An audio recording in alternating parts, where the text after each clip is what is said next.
So the gut-brain connection is something that's so often overlooked when it comes to weight loss, but just health generally.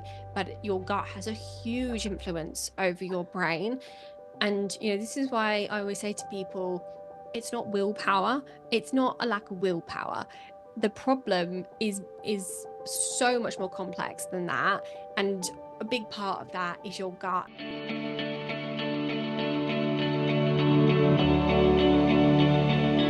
Hello, and welcome to the Energy Flow podcast. I'm Kelly Kennedy, and I am here to discuss all things energy, fascia, lymphatics, oxygen, and water. Over my 26 years of being on this journey and 19 years in clinical practice, dealing with chronically ill, chronically pained, to the optimizing of health and to everything in between, we have learned throughout these years how to efficiently and effectively teach people how the body works, get them engaged in that system, help them understand how the universe works and how those two connect. And that's what this Energy Flow podcast is about. Whether you are new to us or you've been a longtime listener of over 4 years now, we are so happy and honored to share our heart's honest truth about what we know, what has worked for us, what's worked in the clinical practice, and what might be the key to your next step in your journey. Thank you for joining us, and thank you for sharing this with all that it will resonate with. We look forward to each and every moment of our genuine connection. Thank you for listening.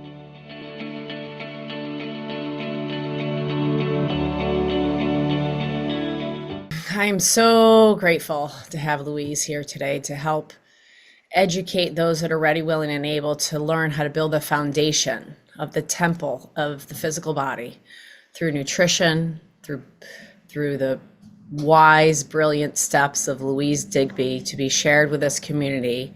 I'm so honored to steward her to this tribe of individuals that have opened themselves up to understand that all the healing's within, and that they allow themselves the opportunity and the discipline and the follow through to take this action into their life, to allow them to achieve the highest level of their best and highest selves from this point forward. We're so grateful to collaborate with ease and grace, meeting at our hearts, as I have just met Louise, but also know that she's a wealth of knowledge and wisdom and light and sound and breath, here to be the disciple of love, as we all are, to share what we have found as we find that our calling for some of us to share that wisdom with others. I invite you all to sit back, watch your breath, get your notebook out as we discover the teachings of Louise Digby, nutritionist extraordinaire from the UK, who's joining us today on the Energy Flow podcast to help you facilitate your own healing. And so let's dive in. Louise will explain a little bit about herself, but now you have an understanding and a feeling of who she is for me when I was asked by her to be interviewed on her podcast. And as I so sometimes do, often do, fall in love. And I fell in love with her vibe. And then I could tell by the question she was asking me, she's got it. And she knows how to wield it to in her lane, which is nutrition. So Louise, you want to share a little bit about how you got here and who you are to the Energy Flow podcast and beyond. We are so grateful for you to be here in this space and time with us today. Thank you. Oh, thank you so much. Thank you for that beautiful introduction. I feel so welcome.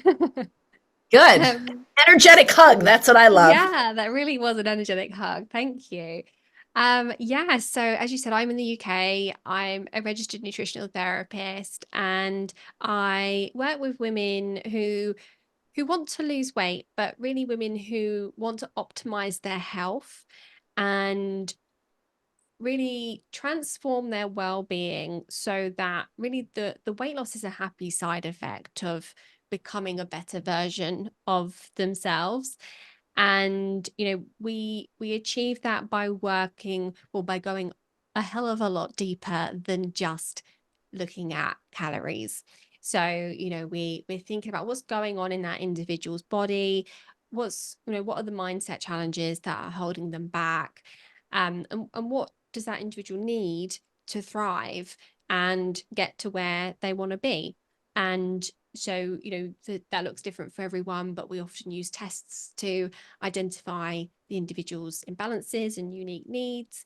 And we often do mindset work and a lot of nutrition work, lifestyle work, to bring that person back into balance. And that's why, no, I fell in love with her because she sees the person as a whole, not that just what they're eating, but maybe why they're eating it to go dive deeper. And she's also looking at labs, correct? Yes. Looking at Yeah. physiology, you're looking at metabolism, and you're also asking the infamous question as to why. Yeah. The big question. So how did you get there? I'm curious, because you went to the standard schooling to be a registered nutritionist, which is not at all the same as it is in the United States. It's very rigorous, and it's a true, like, registered nurse in this country, registered nutritionist in the UK. It's a very well respected, unlike in the United States for some reason, which is so funny to me. But that said, like, how did you get there? Yeah, so I think for me, I went into studying nutrition because I just grew up with an interest in it because my mum was so interested in eating for health rather than eating for weight loss or anything like that. So I just kind of grew up with an understanding of the power of food and quality food and what that can do for us. And I knew I wanted to work with people and helping people, so it seemed like the natural thing for me to go into. And then when I qualified, which was back in 2012, I worked with everyone and anyone in terms of whatever problem they had or whatever goal they had. And what I noticed was that whatever people came to me for, whether that was IBS or depression or chronic fatigue or whatever, most of them wanted to lose weight as well. And then I had people that came to me just for weight loss. And the thing that I really noticed was that the people that were focusing on their health, working on their gut health, working on reducing inflammation or their mindset or whatever it might be, they got far better results on the weight loss side of things than the people that came to me just for weight loss. Because the people that came for weight loss were more focused on portion control and discipline and trying to exercise more rather than truly optimizing their health. And then at the same time, I noticed that it was women who were really in their late 30s, 40s, and 50s who were struggling the most when it came to their weight and were often the most disciplined out of everyone that I worked with, but probably getting the worst results. So I really wanted to understand this more. And I could see that there was a lot more to weight loss than what we've been taught, and that it's not as black and white as just get into a calorie deficit and you'll lose weight. So I really wanted to explore that more. So that's how I ended up really specializing in kind of hormones and weight loss for this mid stage of life. And as a woman in her officially in her mid stage of life, because it's been 12 months since I've had a cycle, so I'm calling it menopause, ladies.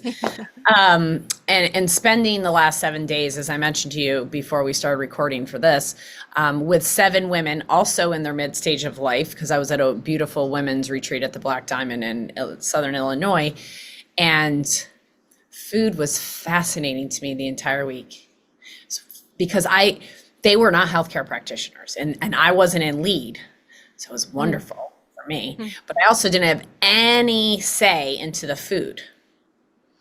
And so it was really fascinating for me to see how I could still eat my way, regardless of what was served, which is true flexitarianism. And it was interesting to watch people eat and why they eat, because I haven't been around that in so very long. Mm. And so if you could talk about that a little bit, I think that would think, feel, and know that would educate them on a perhaps different level of what you've learned in working with women in this age group.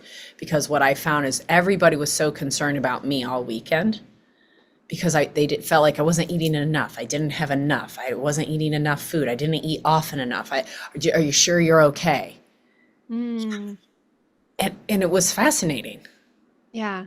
Yeah. Like, It's why are interesting, you isn't it? so concerned about my food intake? Why are you Yeah. even paying attention to it? Yeah, of course, I'm observant lady and I'm looking at their food because it was just like, this is interesting. For me, it was an opportunity for me to see how somebody else would do it. Mm, It was all okay. It was just mhm. different than I would do it. And it brought me into how much of a disconnection there is to how we nourish and feed our bodies while we're going through deep healing because they are the same thing. Mm, And at one point, because of scarcity of, like, I literally had to go to Walmart and look for organic food. It was really fascinating because I had nothing. And by day 4, I was like, I kind of need something. I, and I went and got organic peanut butter, organic jelly, and I found Ezekiel frozen bread. And I went home and made a peanut butter and jelly sandwich on Ezekiel. I don't think I've had a peanut butter and jelly sandwich in 10 years. And it was so nourishing to my soul. And I was doing all this like inner child work, and I found it so fascinating that that's what I was craving. I didn't know that's what I was craving, but when I walked through Walmart, I was like, that's what I want. I want a peanut butter and jelly sandwich. So yeah. I will stop talking and allow you to speak on all of that, Louise. Yeah, there's a lot to speak on there because, why we eat, it's such a multifaceted thing. You've got the physiological influences of your body's needs, and your body's really great at telling you what it needs. The signals get disrupted because we're inflamed and we're dysregulated, and we've got the influence of our emotions and psyche and all that sort of thing. So it could be difficult to tune into it, but our bodies are really good at telling us what they need. And so, when we have certain deficiencies, we can, develop cravings for certain things. If our gut bacteria is dysregulated, then, the not so helpful bacteria in the gut can essentially place orders and give you cravings for sugars and carbs and the things that we don't really want to be eating so much of. Um, I love that. Bacteria can place orders. That's yeah, fabulous.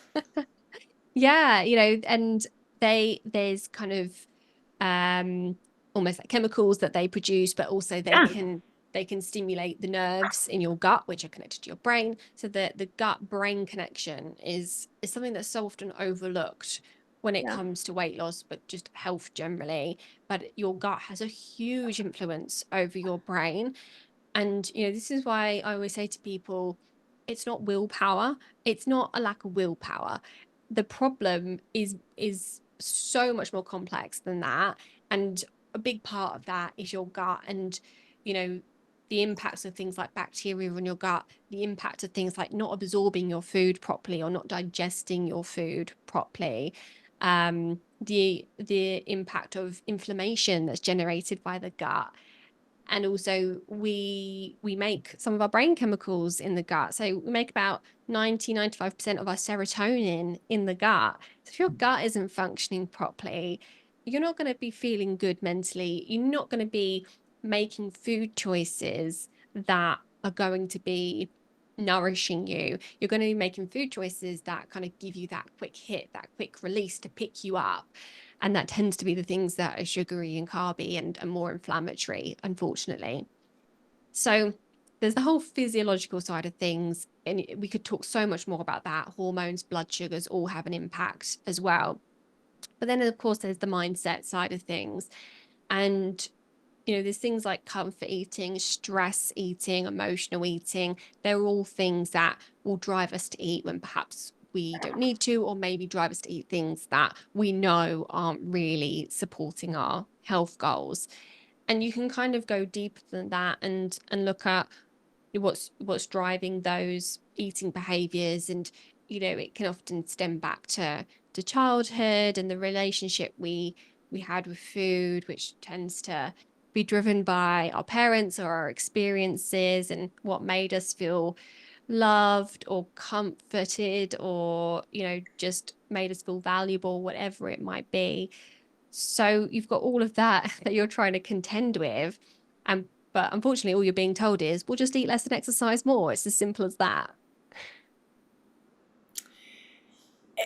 That is so profound. This how it's oversimplified. It's profound to realize how oversimplified it is. And when I've had a couple teammates come on board over the last 19 years of clinical practice, and for years people saw us as True Wellness the Nutrition Center instead of True Wellness, the place where you are held and hugged until you can hold and hug yourself. Nutrition is such a deeper subject, as you say, about nutrition, how you're holding yourself and how you're allowing yourself to be held by others in so many ways. And that it's so like, I look at labels all for everything, but people think I'm counting calories. I realize throughout years, they think I'm looking at that versus ingredient list. Yeah. Somebody asked me yesterday, I was with somebody and she's diabetic and she was hungry. We were driving for a long time. And she was like, I said, oh, wait, they threw snacks in my bag. Let me see what I got. And we pulled out the pecans instantly because we knew protein was going to regulate her blood sugar. And then we looked at and I'm throwing them right under the bus, the Cliff bars? Yeah, Cliff bars. So they'd thrown a couple Cliff bars and I was like, wow, Cliff bars. I haven't seen these in 20 years. So I look at the back. She goes, here, can you read the label? That's what she said to me. Read the label. And it's such small print. I looked at the ingredients is where I went to. And I was like, there's no way I'm going to be able to read that. I can tell you that right now. And we're not going to read the label. We're just going to alchemize it to be exactly what you need in this very moment, because there's no way this has in it what you want. Because I can tell you it's made with chemicals. She goes, no, not that. Like how many proteins, how many sugars, how many fibers. Now there's a woman that knows her metabolism, because she knows how that's going to be broken down and create sugars or not, because she's so conscious about it as the label of diabetic has been given to her that she's unwinding. But she knows that while she's handling all the spiritual stuff, she's also got to look at the physical body and how it's driving that. So, and yet that said, then there's the majority of people that I would say look at labels and like, what's the calorie count? And that's where they end. Yeah.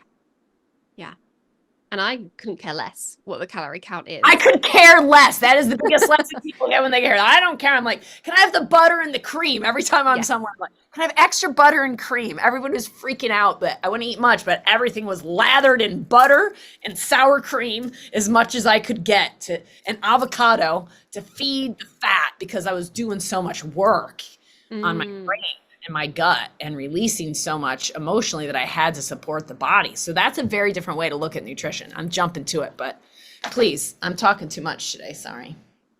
Yeah, no, I mean, you've summarized it perfectly. And the way that I always approach things with my clients is, let's focus on what we need to add in. Let's focus on what your body needs to thrive, not what do we need to cut out or how do we burn the calories. The standard, or pretty much every diet out there, it's just a creative way to get people to eat less and exercise more. And it completely disregards what that diet is made up of or what that exercise does to the body. If it's burning calories, great. But actually, when particularly for the age group that I work with, we need to completely flip that on its head. And we need to be looking at making sure you're eating enough and that you're getting in all those food groups, you're nourishing your body with quality food rather than going for those diet foods that are low calorie. And also making sure that the exercise that you're doing is aligning with what your body needs right now. Because if we go too intense of the exercise, if we do too much of the cardio, then and you're someone who's chronically stressed, or you've got thyroid issues or hormonal imbalances, that stress on your body from that exercise can actually make it all worse, because your cortisol levels increase after that intense exercise. And it can be difficult for your body to bring those cortisol levels back down again after you stop exercising. So it's we need to be thinking about, like, oftentimes dialing back that intensity and doing exercise that is, more nurturing, more gentle, and slower paced. This inflammation and exercise, first of all, exercise is a word I'd like us all to reframe to movement. Mm, Can we just talk about movement instead of exercise? Because exercise is like, I'm going to go work out, right? yeah. I got to go to work. I'm going to do my breath work. I'm going to practice my breath. I'm going to practice movement. And I'm going to go practice what I love and that I make money off of. Mm. Okay. Inflammation and exercise. Can you dive a little deeper for that for me, Louise? Because what I find in a clinical practice and consulting worldwide as I do, so many women, particularly in this age group of midlife, they feel or they think that going to a gym and doing high intensity, like bar classes or hot yoga or a very fast paced yoga class, which has been morphed to be exercise instead of breath practice, like it was intended to when yoga was Mm-hmm. created.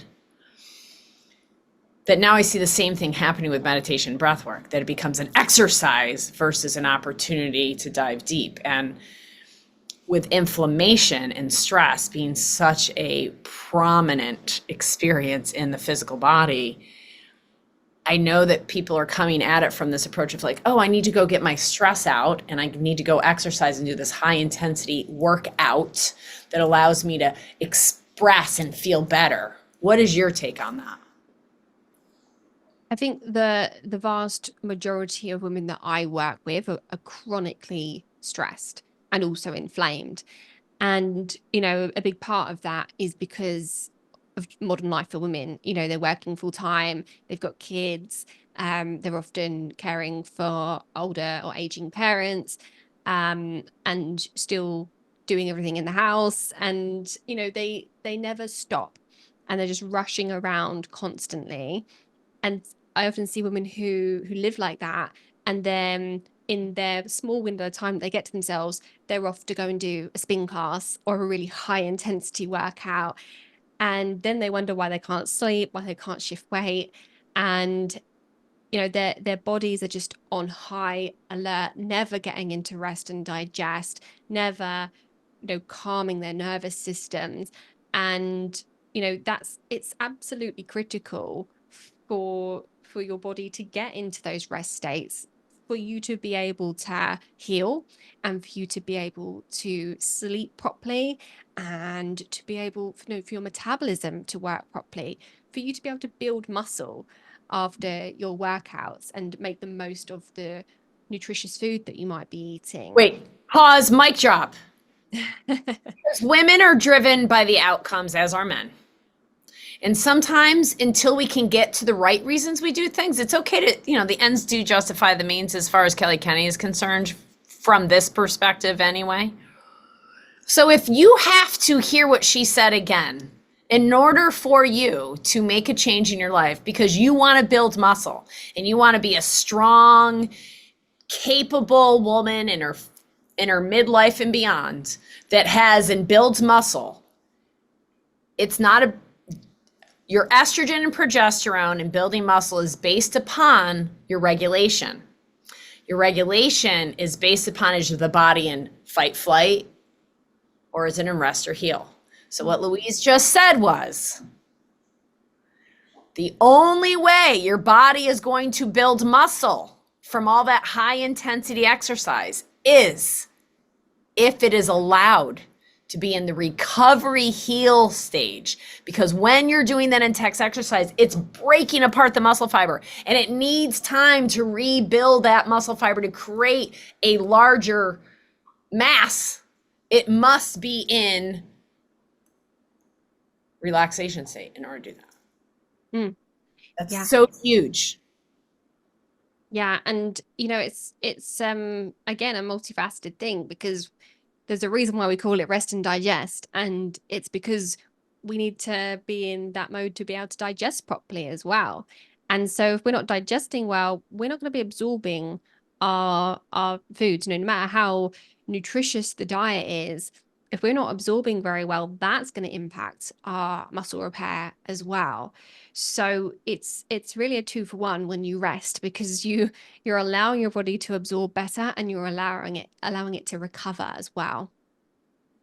2 for 1. Who doesn't like 2 for 1? That sounds like a sale. We love sales. 2 for 1. So as I rest, I not only allow my body to repair, and I also get to digest. So so now you have all this information. You saw weight in a different way, and you saw the clients that you were working with, like, okay, they need more than just nutritional information about what to eat and what not to eat. They're taking things out. We need to add things in. Beautiful. And now I've got to look at them as a whole being, and we got to start to set the foundation, because this is about lifestyle, not a moment in my life where I do a thing, a detox, a protocol, a thing, and then I just go back. Mm, yeah, Did you speak about exactly. how your because when I went to, after Louise interviewed me, I went on our website and I was impressed at the simplicity, the clarity, and the practicality of what I know is that we have to build the foundation in the vessel, which is our physical body. And we've got to nourish ourselves throughout our whole lifetime of knowing how we need to eat for the stage of life we're in.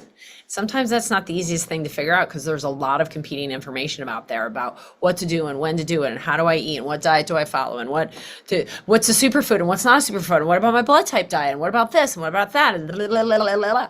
And I honestly think when people come and ask me all that, I'm like, it's just so easy. Like, I don't understand why you have all these questions about nutrition. I don't have any questions about nutrition. When I learned the terrain medicine and I learned how to live bioregulatory, I've never had a question since about nutrition. Literally in Yeah. 20 years, I've never had a question about nutrition. Wouldn't you like to be that free? Would you also like to feel free from worrying about what you're eating, how you're eating it, and knowing exactly what your body needs and how to do it, because you've built the proper foundation, you build muscle easy and you move easily and all the things come easy. I mean, I'm a collegiate rower. I mean, I like exercise. I used to love exercise, and I've had the anorexia, the bulimia, the orthorexia. I've had all the things, and I've arrived to flexitarianism. And I can tell you that people come up to me and ask me, "Wow, how your stomach muscles?" You think, that's funny. It's fascia. It's fascia and lymph, and it's flow, right? It's energy flow. But from Louise's perspective, what I love is her program has allowed you quick access, very practical, as I said, access to know exactly what to do. So could you just, for this first part, kind of share that? And then for those of you who want to join us for the second half of this interview, all you have to do is register, or you're probably already a registrant of the Energy Flow Forum, which allows you the deeper dive into the second part of these interviews that Louise and I are going to discuss, this gut-brain barrier and the development of that regulation a little bit more. And we're going to talk about stress and the influence of that and cortisol. And then she's got a great gift for everybody. So if you want to just share a little bit about that, and then we can take away to part 2. Sure. So yeah, whenever I start working with someone, I always start with foundations, like you've said. It doesn't have to be this complex thing. It can sound like a really complex problem that we're talking about, but the solution doesn't have to be complex. It's actually really simple. And 80% of it is just getting the foundations in place. And then the last 20% is looking at you as an individual and, optimizing your specific kind of quirks and needs.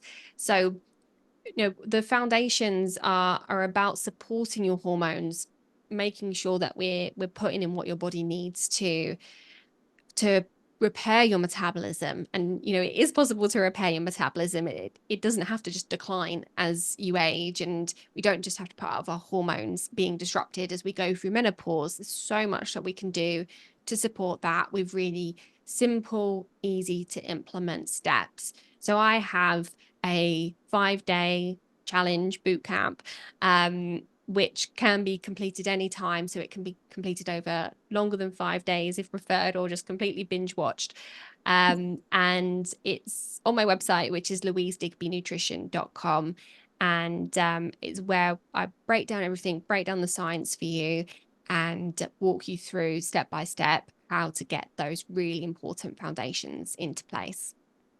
That's beautiful. And really, thank you for being who you are first. And then because of who you are, applying that to what you do makes it you and your program exceptional and really just like you, easy and simple and full of life and life-giving, and allows that, everybody wants to build this huge temple. I want to be a mystic. I want to have the way. I want to be the way. It doesn't happen unless you build the foundation first.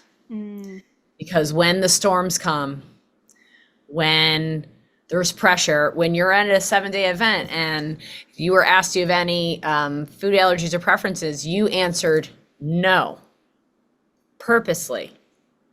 So when all the things were put in front of you that you don't normally eat, you can find a way. There's always a way when love is at the center of it, and love always wins. And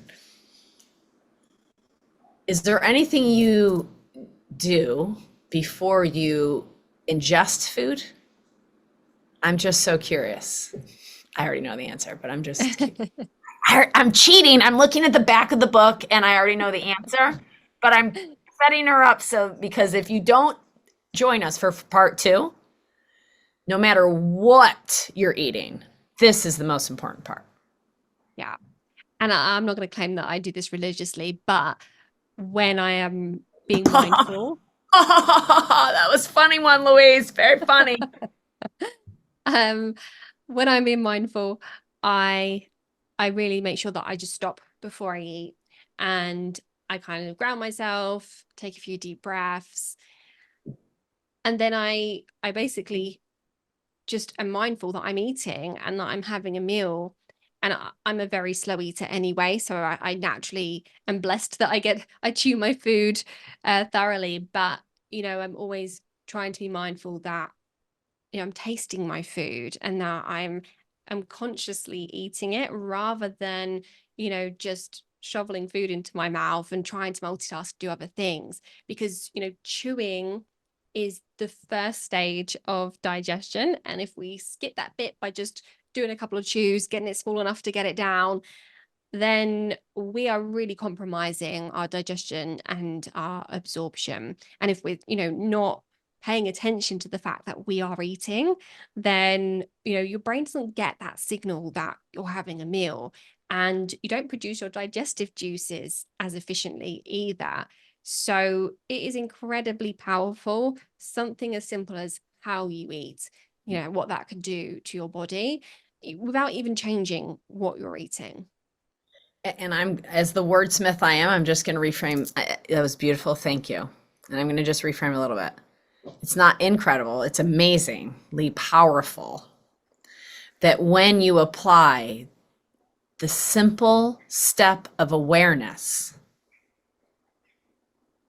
of what you're doing and pay attention to what's happening, that you're chewing food. As Dr. Rao used to say, you want to chew everything until it's soup, because digestion starts with the saliva in the mouth. And I can almost guarantee you, most of us, until we're brought this attention, when you go home today and eat your next meal, count how many times you chew before you actually swallow. It's probably 2 to 3, not 10 to 12. And that saliva juice mixing with that food, all the enzymatic experience that happens in the mouth allows it to create, what's it called? Chyme? God, where did that come from? Pooh, thank you. Chyme, when you chew it, that's the biological term for it. And then you swallow it down to the stomach, to the fundus of the stomach. And that's where now more enzymatic production for that absorption when it gets into the small intestines and the large intestines. So it's not what you eat, It's how you eat it. It's taking awareness to it so that as you bring it into your physical body, you're allowing it to be absorbed because you're paying attention, and the body is now shifted from that sympathetic state into the parasympathetic state because you shifted your awareness from the monkey brain, or what I call the mammal, the dog mammal, going, I'm thinking about my stress. I'm thinking about this thing. It's good stress, bad stress. It's still stress. Versus the Zen philosophy of I am eating food, and the only thing I'm considering, the only thing my attention is on right now is this morsel of food. And let me tell you, at some point throughout that retreat, something shifted because all of a sudden I was fed.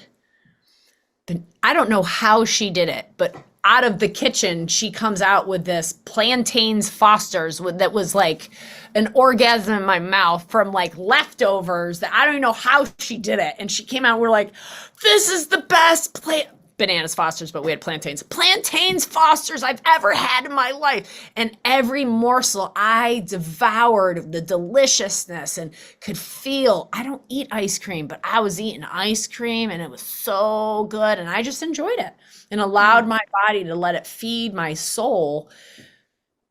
And that's a very different experience than like, oh, this is delicious. Scarf it down while I'm talking to you, and we're just chatting and not really considering what we're doing. Yeah. That is a space and time to honor ourselves, the people we're with, the people that made the food, the people that grew the food, the people that picked the food, the people that shipped the food, all the people that were involved in that process. I mean, that's give us thy daily bread, right? I mean, I was raised in a home where we prayed over every single meal, and I did it unconsciously. I just like, give us today our daily bread, forgive us. Blah, blah, blah. There was no feeling to it. Now, when anything's put in front of me, right down to my morning tea, should I go get it? I will just, even if it's for a moment, take a breath and be like, oh, I'm so grateful. This is exactly what I wanted. Or this is everything I need. That's how we be first and then do in our nutritional world. Louise, you're exquisite. And so go to louisedigbynutrition.com. And I got to come up with a joke about the UK. It's coming. You are okay. And enjoy all of her content. And for those of you that are interested, link to the second part of this, and we're going to dive a little deeper, and she's got a gift for those of you that are willing to join us there. So thank you so much for listening to the Energy Flow podcast. And as this resonates with you, feel free to share it with your friends. And we love your comments. And if you like us, please do hit that like button because it helps other people find us. Thank you so much. Thank you, Louise. Thank you for having me.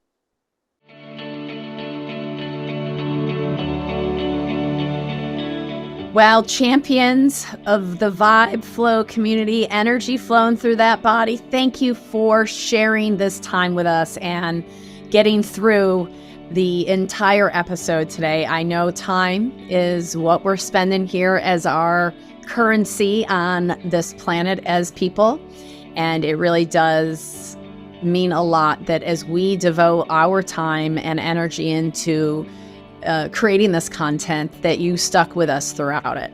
So if you would like more on this particular subject from this expert and get that free gift, make sure to register for our Energy Flow Forum.